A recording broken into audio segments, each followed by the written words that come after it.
After that day, the lady of the house began visiting my room whenever she had the time, and when it was just the two of us, she became the kindest person imaginable. At the age of 20, that's how I came to understand women. It feels like a tale from long ago. I had been admitted to the country's top university, a true rags to riches story. I'm reminded of those days as a poor student and felt compelled to write this down. Tuition at national universities was incredibly affordable, and with a well-established scholarship system, as long as you did reasonably well, tuition wasn't a worry. However, living expenses and pocket money became an issue. My parents farmed in the countryside, and with several younger siblings, I had to take care of myself. I couldn't rely on my parents, who couldn't even take a proper break during the off-season. As they prepared for the next farming cycle, through an introduction, I became a tutor for a wealthy family. My university was, and still is, a top school, so I had no trouble finding such a position. The families looking for live-in tutors at that time either had the means, but not the time to attend to their children's education, or preferred to delegate their child's exam preparation entirely. Although I would have liked a position in a home with a pretty female student, that wasn't something I could choose. Moreover, I had never tutored before, so I had to go with the family I was introduced to. The child I was to tutor was a boy, just past puberty, in his third year of middle school, and the only son of a wealthy family that owned a large factory. His name was James. His grades were average, but he had a gentle and mild disposition. I was cautious at first, wondering if he might look down on me because he was the son of a wealthy family and I was a hired teacher. But he wasn't that kind of spoiled child. The first time I met James' mother, she struck me as quite stern, with her pale skin and black horn-rimmed glasses. She seemed very cold and aloof when she called her son and said, "This is the teacher who will be helping you with your studies. Ask him anything you don't know." James only quietly responded, seemingly unable to adapt to this unfamiliar atmosphere. When she inquired about my entrance exam scores, her cold demeanor seemed to soften slightly.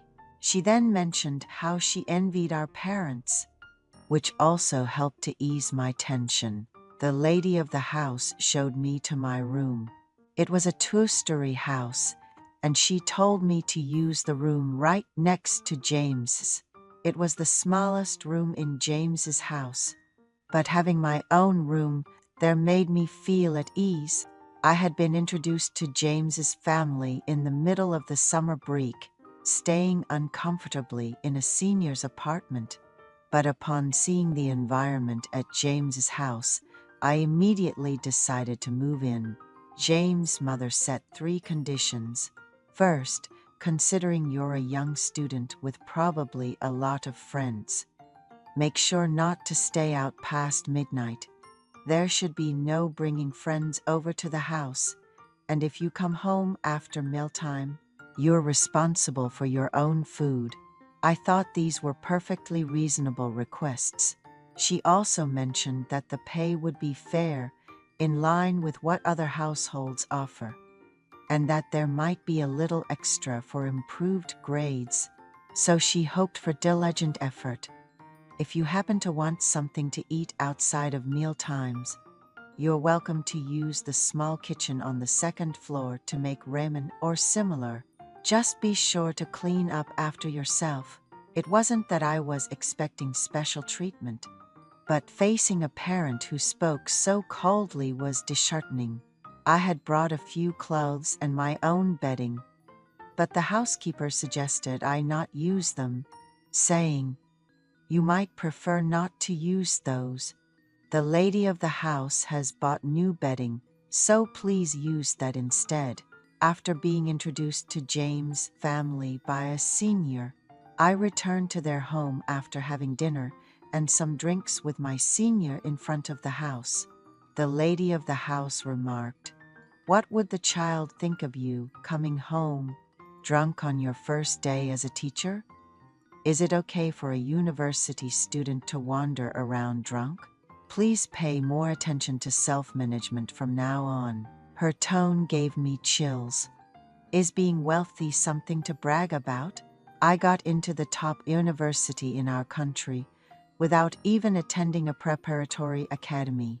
And here I am being looked down upon for not having money. I felt so wronged that I almost cried, but I held it back, finished unpacking, and thought to myself that all that was left was to get used to this house.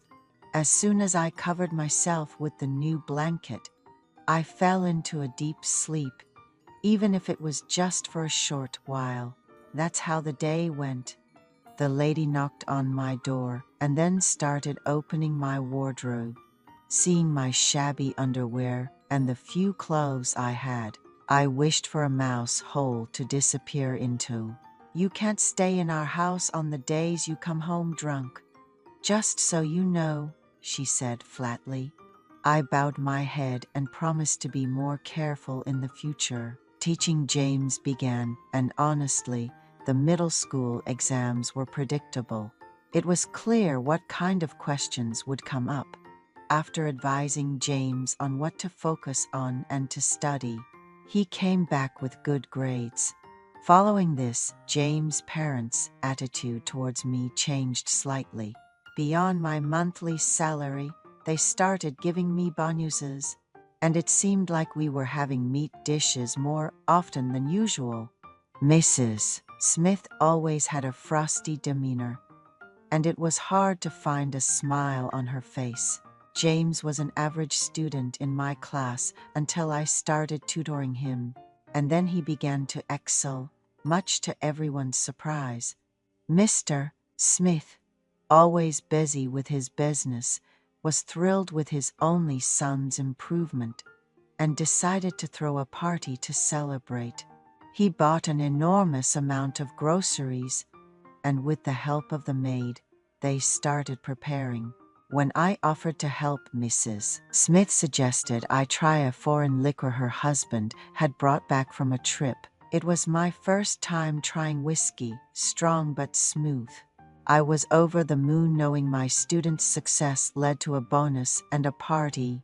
After taking a shower in their luxurious bathroom, I was drying my hair in my room, which, by the way, I'm a bit taller than average and quite fit, something not unnoticed at school.